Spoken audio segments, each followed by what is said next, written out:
దినం ఈరోజు దేవుడిని ఆరాధించడానికి మనందరం ఇక్కడ చేరు. అందరు మీ బైబిల్ తెలిసి యెషయా గ్రంథం 53వ అధ్యాయం 5వ వచనం నేను చదువుతాను, మీరు అందరూ జాగ్రత్తగా వినండి. యెషయా గ్రంథం 53వ అధ్యాయం 5వ వచనం.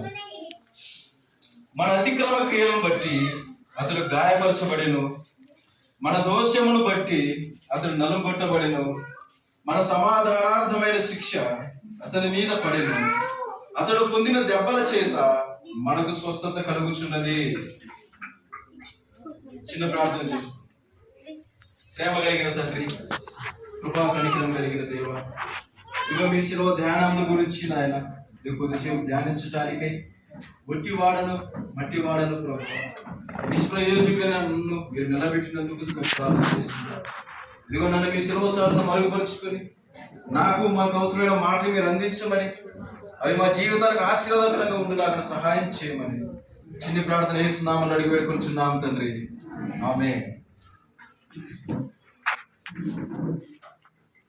మళ్ళీ చదువుతున్నాను, లేఖనాలు జాగ్రత్తగా వినండి.